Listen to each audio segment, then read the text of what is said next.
Hello everybody. Welcome to the Construction Scotland Innovation Centre webinar on the potential role the repair and maintenance of our existing buildings could play in a green recovery. I'm John McKinney and I'm the manager of the National Federation of Roofing Contractors in Scotland. We also have Mary Spowage, who is the Interim Director of the Fraser of Allender Institute. Areas of expertise include economic policy, regional economic statistics, and economic and fiscal forecasting. Mary leads on the Institute's work with various partners, including those in business, the public, and third sector. Previously, she was the Deputy Chief Executive of the Scottish Fiscal Commission and Head of National Accounts at the Scottish Government, and has 15 years of experience in different areas of analysis, which is fairly impressive. And we have Gordon Nelson, who is the Director of the Federation of Master Builders in Scotland. Gordon succeeded myself when he became Secretary to the Cross-Party Group on Construction at the Scottish Parliament in 2018. And with myself, he co-chairs the Renewables Working Group of the CICD Forum. We will also be joined for the Q&A session by Russell White, who's the Economic Advisor to Historic Environment Scotland. This webinar is being recorded and will be available to view on the CSIC website in the next few days. To ask a question, click on Questions in the control panel, type your question and press Send. We will try and answer as many as we can. Your feedback is extremely valuable, so we will take all the questions or comments on board, even if you don't have time to answer them all. So a bit of a background about the CICD Forum. It was established in March 2020, seems like so long ago now, by industry representatives across the construction industry. And this was highlighted due to the challenges that were brought to the industry by the global pandemic, which is Covid-19. The formation of the forum was led by Alan Wilson of Select and has a wide cross-section of industry participating within it. Originally, we were set up to develop practical guides to the site operating procedures for industry to work within during the pandemic. And this allowed the Scottish construction industry to reopen and has remained so since, which is testimony to the work in that area and also to the industry observing it. After this, though, the forum started looking forward, and the Futures Group, chaired by Hugh Edgar, discussed what we started calling PPR, post-pandemic recovery. And one of the areas included in there was we identified that there were many venues closed, which were normally, or should have been, busy, such as schools, museums, council offices, and libraries and others. It was an ideal opportunity to have in-depth surveys of these buildings to actually find out their true condition and how that can maybe play a part of the green recovery. So where's the green recovery and surveys of existing buildings come in? Well, a building can't be energy efficient if it's not wind and watertight, and 52% of Scotland's homes are not wind and watertight, according to the Scottish Housing Condition Survey.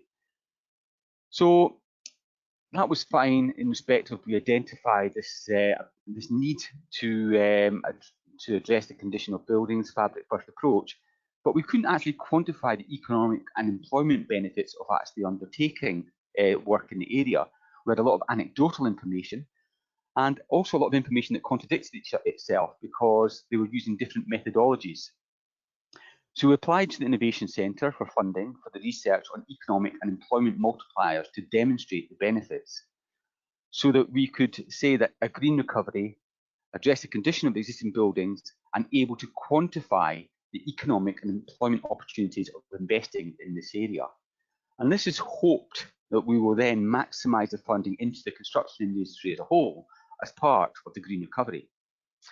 At the same time, the Futures Working Group, chaired by Hugh, was discussing how a potential VAT rebate would benefit repair and maintenance sector. To bring it in line with repairs on repairs and maintenance, to bring it in line with maybe new builds and stimulate the repairs of domestic buildings. And just yesterday, Glasgow City Council Committee heard about issues of disrepair to the city's tenements, and one of the challenges highlighted to addressing this was the economic restraints of owners. If a VAT rebate was in place, This would significantly reduce the costs and therefore could stimulate the market and make Glasgow tenements wind and watertight and therefore energy efficient, or more energy efficient. So from that, obviously the application for funding was successful, because then we engaged with the Fraser of Allen's Institute, as it is recognised as a leading independent economic research institute focused on the Scottish economy, to undertake this research. And the findings were interesting, to say the least, after many meetings and discussions about it, and thankfully the work, which all fell to the Fraser of Allen Institute, came out with this excellent report, which is attached to the section here on the webinar. So I'm pleased, before I tongue-tie myself even more, to pass over to Mary, who will outline the findings of the research. Thank you. Thanks, John, for that introduction. And I'm just going to share some slides with you to go through the main findings from the report. This was a very interesting report to work on. For a long time, we've been interested in how we understand better the way that different parts of the construction sector could potentially support economic activity in different ways. So we were really pleased to be approached to work on this, because it sort of chimed with one of our areas of real interest. So just a wee bit of an introduction then. You'll all know, and I'm sure, given that you're interested in this webinar, know how important the construction sector is to the Scottish economy, supporting thousands of jobs and a significant portion of Scottish GVA. Obviously, the pandemic has posed a great challenge to this industry, like it has to many. But there's an interesting story here about the initial impact and then the adaptation of the industry to the circumstances. Obviously, decisions by government in terms of how to support a recovery will be really important for the sector in the months to come. One of these, we wanted to give some more tools in order to understand the impact that the sector could have in supporting that recovery. So what we aim to do in the report, and ended up being a pretty chunky report, and there's lots of interesting stuff in there. We wanted to highlight the economic impact of the sector and have a sort of differential impact depending on the sort of construction activity that we were talking about. We also did the modelling that was discussed around the impact that a VAT cut could have on the repair and maintenance sector, and how that could support economic recovery. So in terms of the impact of the pandemic on the economy, we had a huge fall in GDP, completely unprecedented fall in GDP at the height of the pandemic, which was in April, in terms of the sort of trough of the economic crisis. We have the Scottish economy is around 7% still below pre-pandemic levels, so that's up to the end of December. The construction sector was significantly impacted by the first lockdown, falling by almost half. So it was really significantly shut down during the first lockdown. However, what we've seen since then is a story of adaptation in the industry. And it's recovered pretty well during the summer months and continued to recover throughout the autumn. And what we've seen is while the December in particular was pretty challenging for a lot of sectors, construction in the main has managed to remain open and keep operating. Although it is a little bit harder than the average, being around 9% below pre-pandemic levels. So we did some initial analysis on the impact of the sector as a whole, and the results show that the construction sector contributes over almost £16 billion to GVA in Scotland, and directly employs 170,000 staff.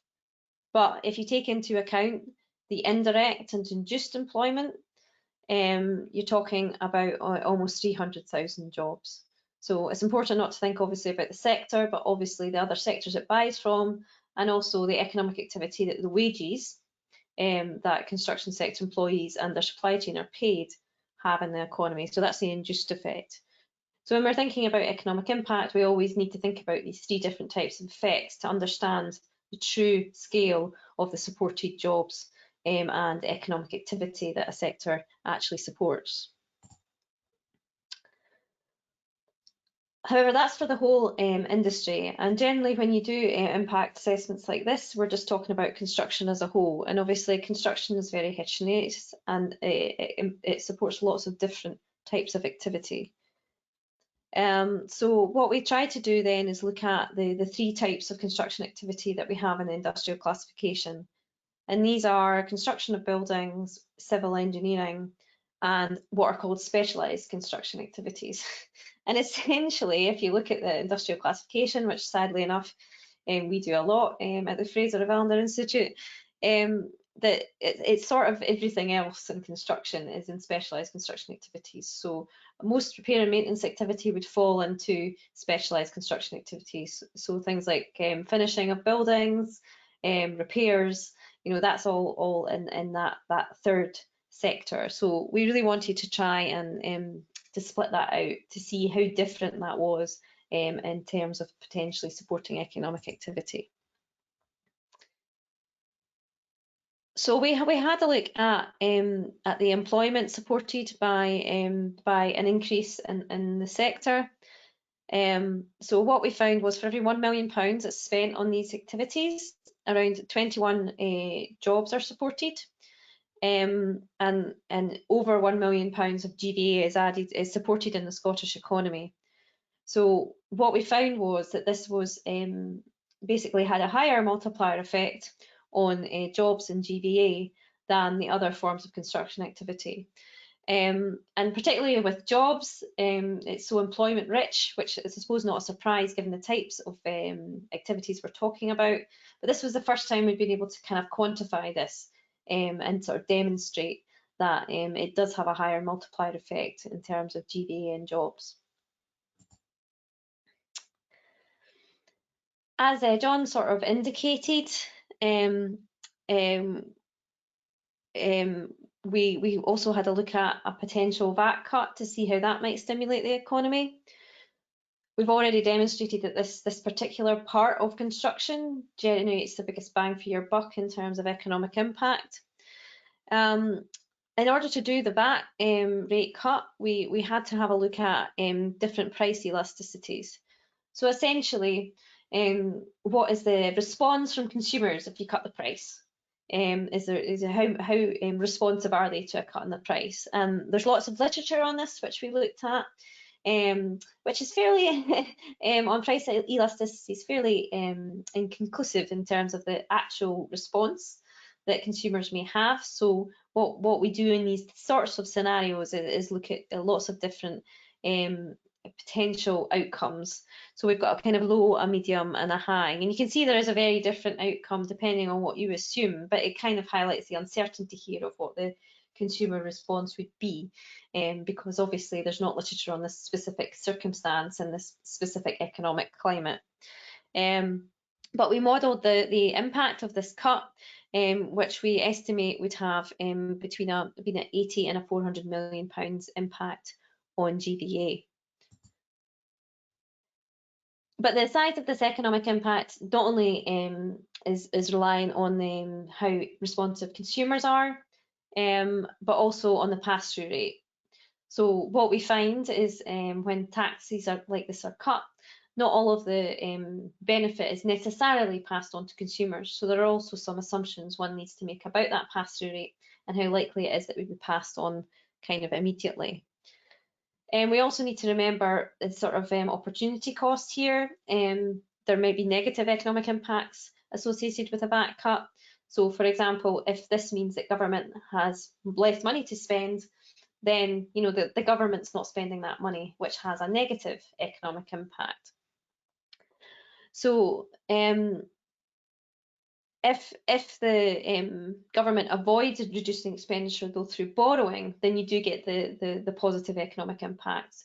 So if the government spends the same as it was going to, whilst implementing this VAT cut through borrowing more, then you retain the positive economic benefit. But it is important to think about what the offsetting government response is to any VAT cut in order to properly quantify what the economic benefit might be.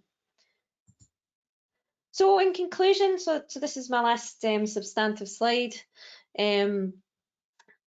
There are a number of opportunities here for the repair and maintenance sector in the construction industry. We have demonstrated that it potentially has a bigger economic impact, and you can see that it chimes and goes hand in hand well with the idea of supporting a green recovery through repair and maintenance of buildings, and perhaps retrofitting and other things to make buildings more energy efficient and green.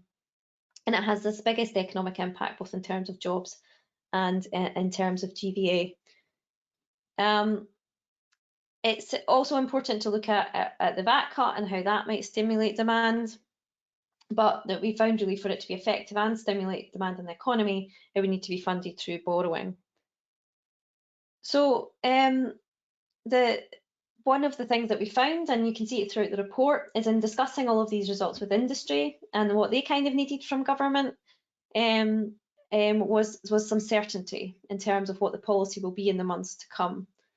So if there is to be, large programs of repair and maintenance or retrofitting or energy efficiency work, it's really important that the industry is aware of these plans and that they're kind of firmly put in place so that they can plan and make sure they have the skills and capacity to help the government deliver these priorities. So that's all I wanted to say. So you can stop sharing my screen now, Danielle, and go on to questions. And I think Gordon Nelson's now going to say a few things about the report. Yes, thank you very much, Mary. Good afternoon, everyone. As John McKinney said earlier, last summer, the CICV Forum's Futures Working Group discussed how a potential VAT reimbursement mechanism in Scotland could stimulate demand for housing, repair, maintenance and improvement works to help drive a green recovery from the pandemic. Now, the Federation of Master Builders and over 60 supporting construction organisations have been calling for a VAT cut on repair, maintenance, improvement works, RMI works, for many years. The burden of VAT set at 20% acts as a significant disincentive for homeowners for commissioning good quality home repair and renovation works. Indeed, a national survey by the Homeowners Alliance and YouGov found that over 5.3 million UK homeowners pay cash for home improvements in order to avoid paying VAT. Meanwhile, VAT costs act as a deterrent for almost a quarter, roughly 4 million homeowners across the UK for improving their homes. So there are strong arguments in place pre-COVID across the UK for cutting the VAT. With the Scottish construction industry slowly restarting works from June last year following the lockdown, we were eager to explore solutions to help drive a pipeline of works for the construction industry to stimulate its recovery from the impact of COVID-19. At the time, many FMB members and other employers were very uncertain about how and when demand for their services would emerge and be sustained. Indeed, the latest round of the Scottish Business Monitor shows that firms in the construction sector continue to face a challenging outlook. Over the next 6 months, 31% of firms expect a lower volume of business activity, 25% insecure or very insecure cash flow, and just over a quarter expect to reduce staff numbers. Now, cutting VAT on RMI works would stimulate demand for more domestic repair, renovation and retrofit works and protect jobs within the construction industry. But of course, VAT is a reserved matter for the UK government. As stated in the Fraser-Gardner's excellent research report, according to the Office of National Statistics, in 2019, the RMI sector in Scotland is worth just under £2 billion. This figure is, however, an underestimate of the sector, as on top of this legitimate work, it is estimated, as indicated in the report, that an additional 56% of RMI work is undertaken in the informal sector, suggesting an additional £1.1 billion of output in 2019. Furthermore, there is an estimated £485 million of building materials purchased for DIY improvements on domestic property, generating a labour element of £295 million. Therefore, if you're following my calculations, the total market for housing repair in Scotland in 2019 was £3.8 billion. This report examined the potential economic impact of the VAT cut from 20% to 5% in the specialised construction sector would have on the Scottish economy. Barry's indicated the benefits of this in the report, but just reiterate that it's found that if VAT is cut to 5% for the specialised construction sector, this would generate between 80 to 400 million pounds in additional Scottish GVA and support between 1,500 and 7,500 full-time equivalent Scottish jobs. So a green recovery from the pandemic will allow the economy to grow out of this crisis, combating the climate change challenge we're all facing. There are opportunities here for the specialised construction industry, particularly in repair, maintenance and improvement works to our homes over the coming years, as Scotland approaches meeting its target for net zero emissions by 2045.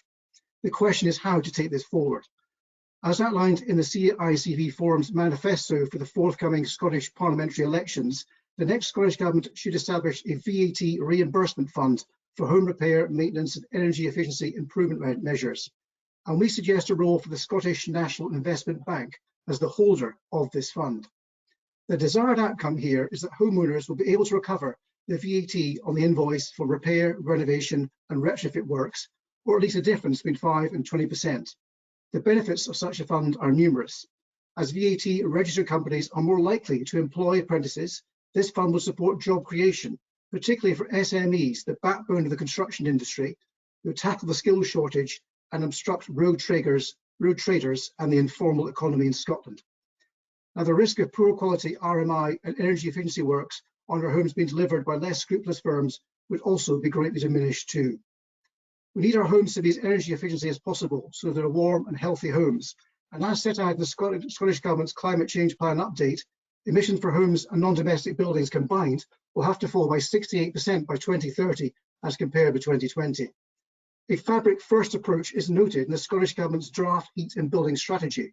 And to meet our net zero target by 2045, all homes and buildings in Scotland must have significantly reduced their energy use. So policy change on VAT is called for in both the draft heat and building strategy and in the Construction Leadership Council's National Retrofit Strategy for England. The research report from the Fraser-Landler Institute provides welcome data to back up the CICV Forum's arguments concerning VAT, which is why over 30 bodies and over 100 individuals involved in the forum in Scotland have supported this policy to be included in our manifesto. Ladies and gentlemen, thank you very much for your attention, and I believe now we're ready to begin the question and answer session involving all of our speakers. So can I ask fellow speakers to rejoin me now for the Q&A session? Thank you.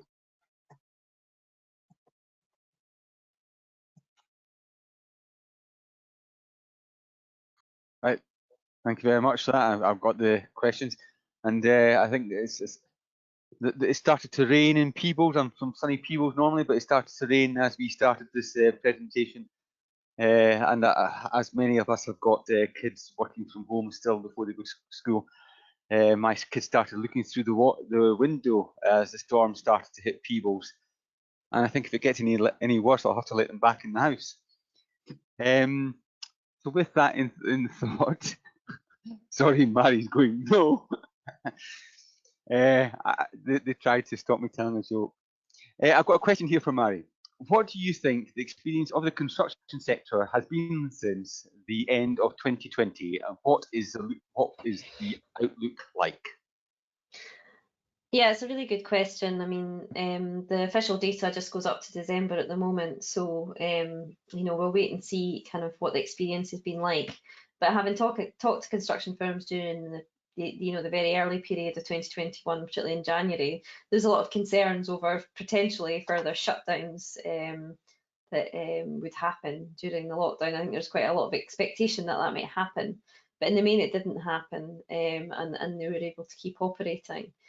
Gordon mentioned the Scottish Business Monitor, and whilst a lot of companies are struggling across the economy, I'd say in general the outlook's pretty good for construction companies. You know, compared to the Scottish average anyway, they're a bit more positive about things like you know, the volume of new business and the level of employment that they might see in terms of growth over the next wee while. But they're obviously concerned about the stability of government policy in order to allow them to do that. So I'd say that you know, the story of adaptation and construction is a really positive one in terms of you know, the level of shutdown that they experienced during the height of the pandemic, and the way they've been able to operate throughout successive shutdowns.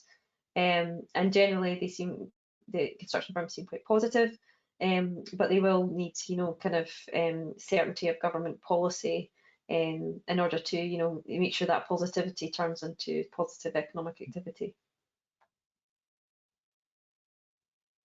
Thank you very much. And then one for Russell is, within the total multiplier, which supply chain sectors stand out as being particularly more significant for specialised construction services compared to the other construction sectors? Maybe something for yourself as well, Mary. Yeah.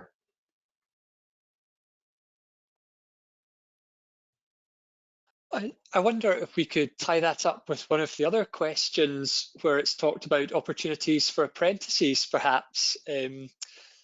Because I suppose one of the things we are looking at is the direction of the national planning framework, where there's a suggestion that about the presumption towards reuse of existing buildings before any new build.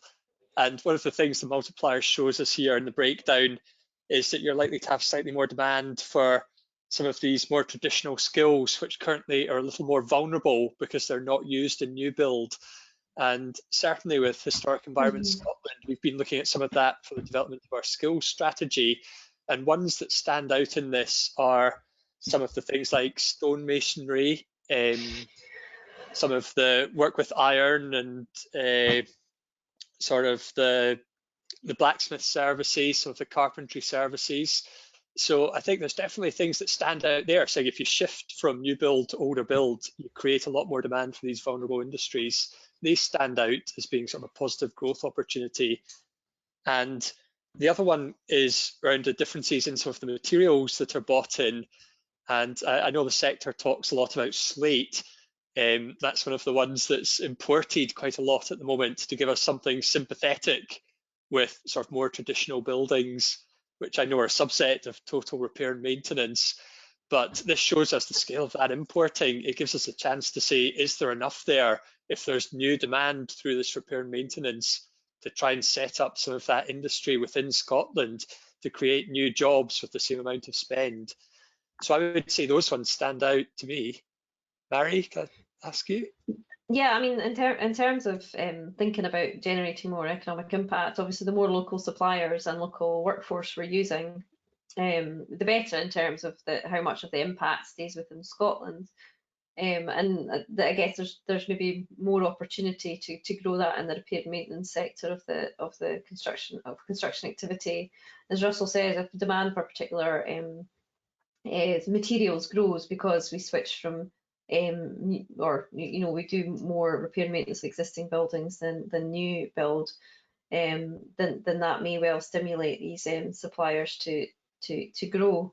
So that would mean that not only do we do more repair and maintenance, which is a bigger multiplier, but that the multiplier gets bigger over time, and that obviously is quite goes hand in hand with the ideas around things like the circular economy, where you know, I think there will be a trend potentially to more locally sourced materials and more materials which make use of other materials that we've already used. So it does seem to sort of all go hand in hand with that sort of policy agenda.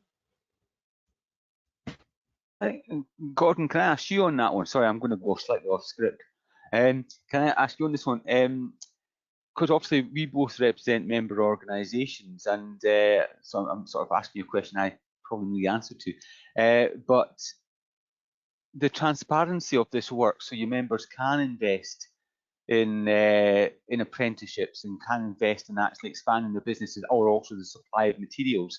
How important is that the transparency of the potential workload coming through? Yeah, it's quite important, John, and also just at the moment and until the end of April, as we know, the construction sector, as well, non-essential construction works inside people's homes is still restricted. It's against the law in Scotland, so many of our members and smaller companies who could conduct repair, maintenance, kitchen installations, for example, as well as plumbers, electricians, cannot legally work or have most of their operations severely restricted. And these are exactly the type of local small employers and micro firms across the whole of Scotland will be essential to help the Scottish Government meet its climate change ambitions. So if there's certainty of workloads and cutting the VAT would help, then they will likely take on 1 or 2 more apprentices, and cumulatively across Scotland, that will produce a vast, capable army, for want of a better term, of the skills force who can improve the quality of our existing buildings. And that, of course, has knock-on benefits for health and well-being. So yeah, particularly now with many of our members and others too waiting for the green light to get back to full works, it's important that we've got so visible pipeline transparency, so they've got the confidence to invest and train. And I'm very pleased that some of our members at the moment have confirmed just to me last week they are planning to take on apprentices this year, even though they're currently operating in quite restrictive conditions. So they're optimistic that in the months and years ahead, there should be an adequate pipeline of works in this area, particularly on the specialised construction activities. So I hope that helps. Thanks, and I'll go back onto script now. So the next question is for you, Gordon, is with the Scottish Parliament elections only 2 months away, how are you going to lobby our policymakers with the recommendations in the report? Well, that's a good question. We finalised the manifesto with ourselves and Hugh Edgar and me on this call, part of the subgroup. So the manifesto for the forum is out there. And likewise, the FMB, we've got a similar ask as well. So I think it's probably best if members of the forum collaborate on this.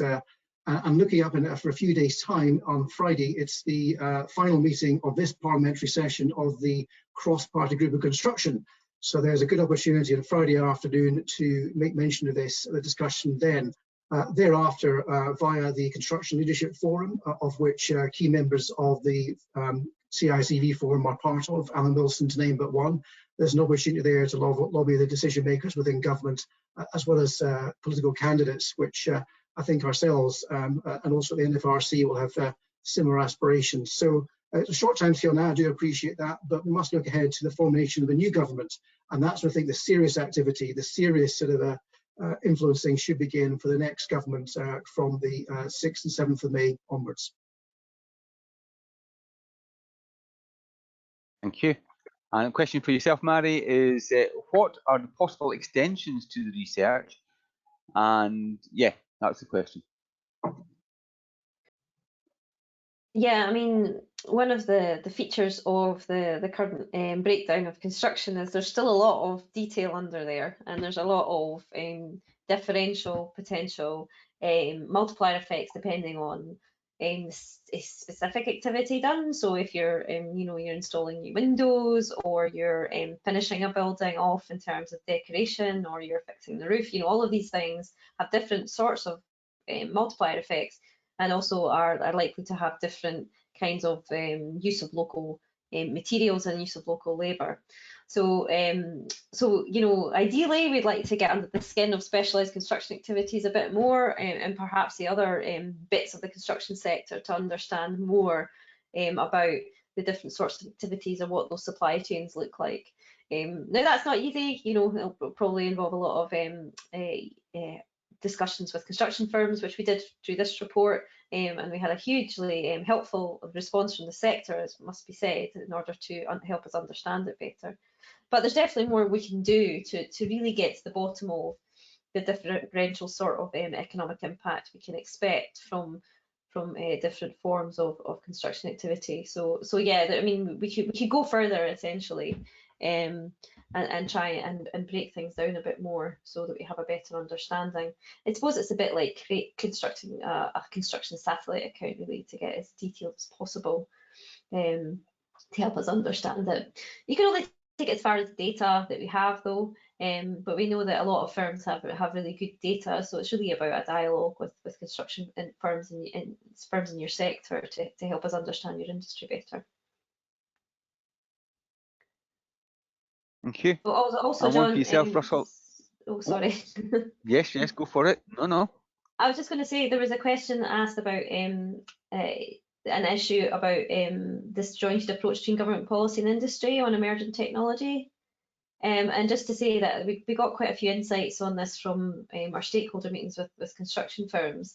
And I think I mentioned it in the presentation, but in terms of having the skilled workforce that one requires for new types of installations, really the message was, if government gives us the certainty of a pipeline of work, you know, we will make sure we have the workforce ready, you know, in a few years, but you need to give us that pipeline and that kind of certainty so that we have time to train people up and new technologies and have the sort of capacity we need to be able to deliver.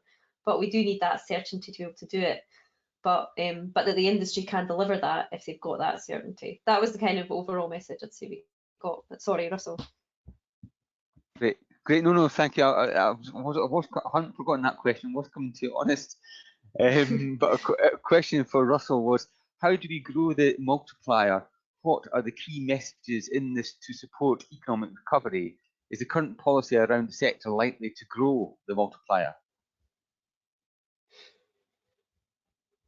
I think Mary's touched on quite a lot of this already, but I suppose the first issue is that actually understanding where the supply chain is can help you, or help everybody with sourcing procurement. And if we're looking at local procurement, the more likely you are to grow the local multiplier. I think with this study, one thing we've got to remember is that this is looking at the sort of effect across the whole of Scotland, and that the multiplier is different for every local area. So when we're looking at local investments, it doesn't necessarily follow that you'll have the same local multiplier. It depends if the local area actually has representation in some of these supply chain industries. And when we're looking longer term about big shifts in the way repair and maintenance and building is done across Scotland, things like the infrastructure investment plan that the Scottish Government's consulting on, things like the National Planning Framework, if we can look at sort of over 5-10 year horizons to say there are permanent shifts in the way large volumes of work are going to be delivered, then that allows local areas to say, it looks like there'll be demand for these supply chain sectors based on work happening in our area, but we don't have industry. So that creates a bit of a gap for local areas to say, do you know what, maybe we should be exploring a bit of local provision in some of these sectors. So some of that will need to be coordinated nationally, because there won't be enough to have something in every local area. But also, hopefully, it'll give us a bit of opportunity to say, here's how you can pick things that best fit with the local economic structure. In terms of how the policy is, what it's doing to support, I think, again, it depends what happens with the election. But at the moment, the policy direction is very encouraging, certainly from the historic environment perspective, with this presumption towards repair and maintenance before you jump to looking at new build. So I think understanding the differences there in that supply chain can tell us where we need to build the skills pipeline, where we need to encourage training for the sector if we know that there's going to be more provision there. And there's also understanding if there is going to be that shift, where there's going to be a bit less demand for local sectors, where there might be a need for retraining if there's a bit less demand around the new build skills. So I think this gives us a lot of evidence to work with without necessarily immediately answering all of the questions. Yeah, thanks. I think from my perspective, the concern there is that an apprenticeship within construction takes 4 years to go through that. So we're really, it's not a tap you can turn off and on in that respect, and expect that the industry will all of a sudden start to train up the next generation of tradespeople if the transparency of that supply chain isn't long term. Because if a contractor can only say, look at their order book and say, I've only got 6 months work. Okay, I'm very busy at the moment, but is that the right environment to recruit an apprentice? So how can we create the right environment to maximise that economic benefit? Russell. Well, I think it is just about long-term linkages between this and other policy areas. A lot of policy is about long-term sustainability rather than sort of short-term projects. And so we can see that's the case with sort of moving towards net zero with carbon. And that suggests that you do more with traditional buildings rather than new builds, with some of the work that's been done about sort of the embodied carbon footprints. Sorry, I'm not an expert on that, But the fact that we can tie in an economic argument here around skills development for the construction sector and align it with jobs, which is to do with economic recovery, the fact that we can perhaps complement the same arguments that are happening in the green agenda, which we know has a long-term outlook with long-term targets in place. Scotland at the moment has an agenda around sort of well-being being targeted as well as jobs. So we know that we're trying to link a lot of work into sort of social and well-being benefits. So I think the more that we can link the benefits of this into other policy areas, that's perhaps a thing that we could look at with an extension of this work, or with advice from people listening to the seminar, what other policy areas we could maybe drip feed this into. So I think this is perhaps the start of the journey rather than the immediate answer. Can I come in there? Yeah, I mean, it's a good point in terms of the sort of carbon impacts of different industries as well, and that is a definite extension of this work to think about the environmental impacts of different forms of activity, and how those could be perhaps different if materials were sourced or used in different ways. And I think something that was mentioned earlier as well is about the local impacts, which obviously impacts on how carbon intensive sometimes things are too. Those are in terms of the extensions question earlier, I would agree that thinking about not just the economic impacts but the environmental ones, and then not just the Scotland-wide impacts but the local ones, and then not just specialised construction activities but the detailed parts of that. You know, all of these are potential quite exciting extensions to this research to understand the sector better and how policy could help multiply the multiplier and make it bigger and more beneficial, both in an economic sense but also in a kind of environmental and social sense in terms of local jobs and local employment. I was picking up on Gordon's point whereby he says that there's was 3.8 billion, is it 3.8 billion pounds every year, or in 2019 that was done in the repair and maintenance sector, which is a large section of the economy and certainly supporting lots of jobs. It's just that transparency and that giving that confidence to contractors so they can invest in modern equipment and innovative equipment, but then also for productivity purposes, but also then the recruitment of the next generation. And without that transparency of that workload, it makes it very hard for them, and certainly not fair to take on a young person as an apprentice, and then without that security that they'll see through their training. So it's certainly a challenge that we've got to maybe try to overcome. I don't think we can overcome it totally, but certainly make inroads into it. One for yourself, Gordon, is there's a couple of questions here. One was, I'll say them both, I'll just read them out verbatim, was, does it matter for Scotland PLC if the UK government in Westminster does not agree to a VAT cut for construction? And the other one was, if the UK government continues to ignore calls to cut the VAT, how will the CICV forum and others proceed? Well, I think answer the first question. I guess from the research report, the economic impact is between 80 to 400 million pounds in GVA. So that's the benefits of a cut in VAT to 5%.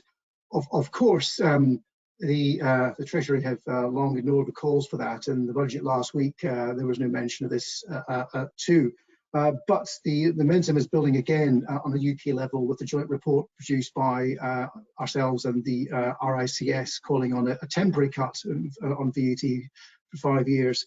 But I guess part of our reasoning for the reimbursement fund in Scotland, thinking that as an idea, is rather than keeping the lobbying up to the Chancellor, of which our Housing Minister Kevin Stewart is a fan of cutting the VAT, if we're still getting no or no replies, surely we should start to work out solutions in our own hands, as we do have the recently formulated Scottish National Investment Bank. So there's another mechanism there, I guess a plan B, as it were, to the route A, which has been taken for a number of years. I think the second question, what is the case if the aspects of, I guess, any form of VAT cut, whether it's a reimbursement fund from the Scottish National Investment Bank, or whether the Chancellor changes his tune and introduces something temporary or something for a bit more for longer, we need to think collectively of other means, other angles to pursue and arguments to make.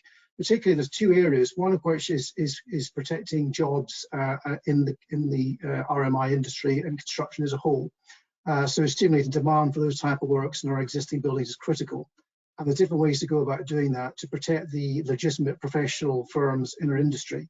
So one angle there we're looking at is potentially a licensing system for construction firms, which would hopefully thwart the efforts of the informal economy. And secondly, the overall climate change and carbon reduction targets. You need to get homeowners more motivated to commission appropriate energy efficiency and retrofit works. And a number of different carrots and sticks may have to be applied at a fiscal level to stimulate the demand there. So whether that be something to look at, for example, the council tax bans or other forms of incentives that achieve similar outcomes from actually commissioning works which otherwise wouldn't be commissioned to VAT registered professional local construction SMEs.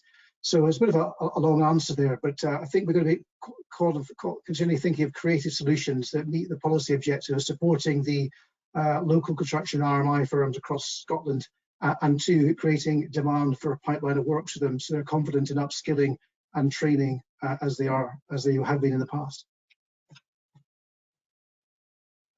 Mary's got a question for you, and I'm not going to ask it, so I'll let you ask it. Why I'm asking? Just to go for it, Mary. Unmute.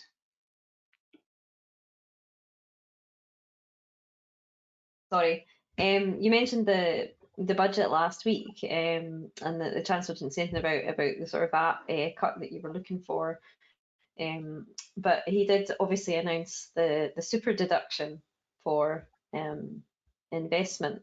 I just wondered if you had any thoughts on that and whether the industry sort of saw it as a positive thing for construction in particular.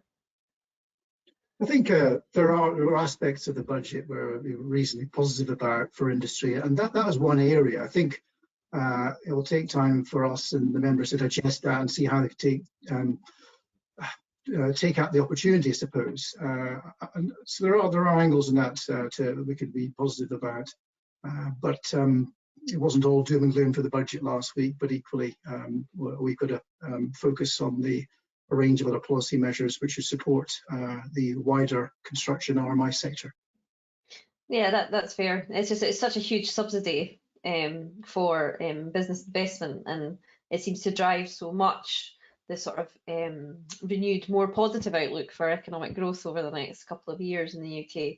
And it did seem to me that manufacturers and construction firms in particular, potentially could benefit from it, given that it's focused on plant and machinery. But it's interesting to hear you say that.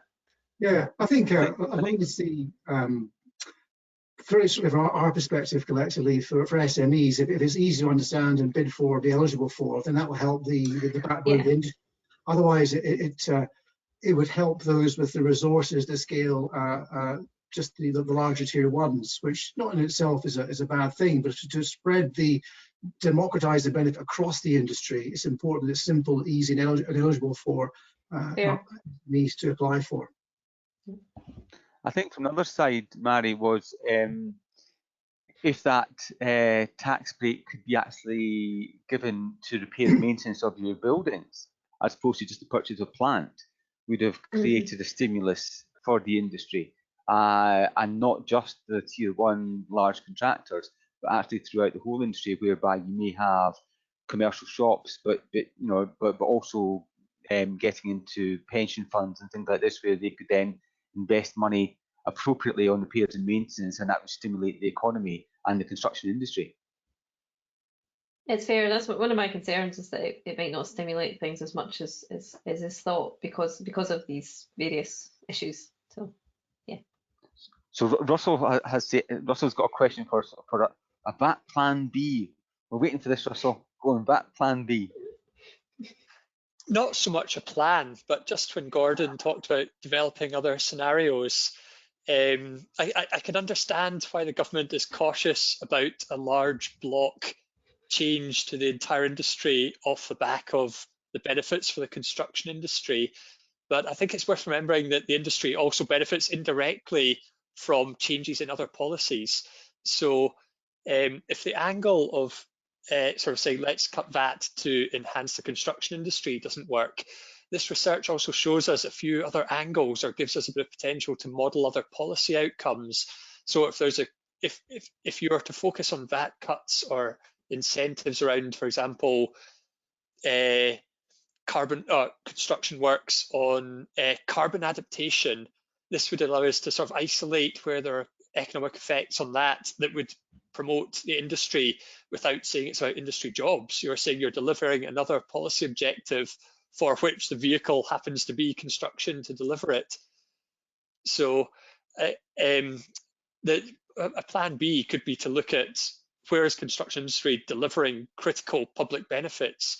One of the things we look at in Historic Environment Scotland around the VAT argument is you're not necessarily buying jobs, but you're also buying the character of the area and the well-being benefits associated with it, which is a very popular policy area in Scotland.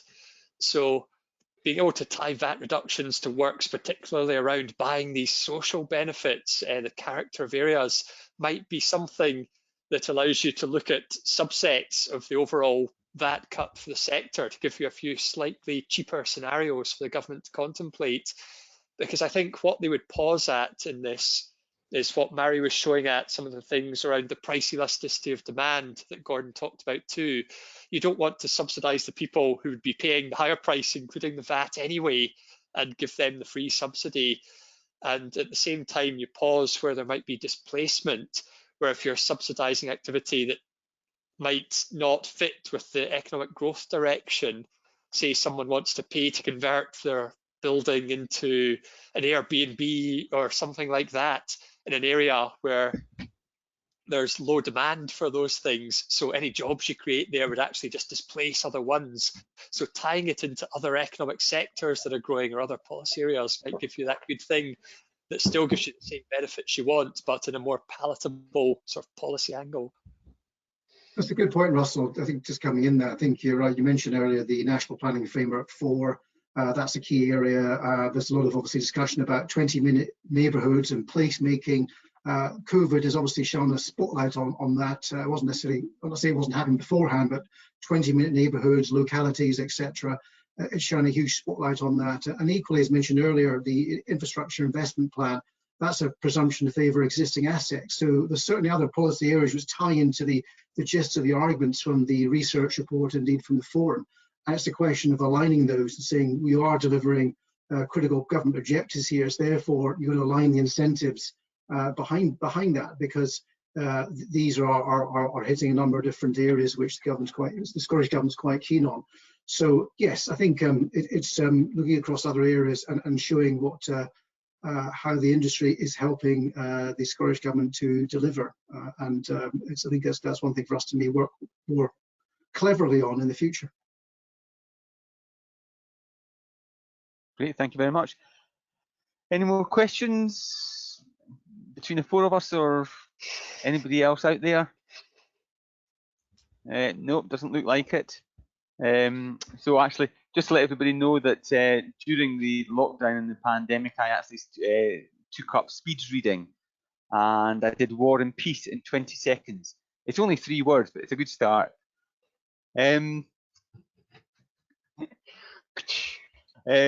So thank you very much for attending today and putting up with my fantastic jokes. And this presentation will be on the Construction Scotland Innovation Centre website in the next couple of days for you to view should you wish. And yeah, I hope you found it informative. The report is there within the panel for you to download. It's also available through the CICV forum website. And yeah, we shall see where we go from here, but I hope you found that interesting, and thank you for attending today. Thank you, John. Thank you.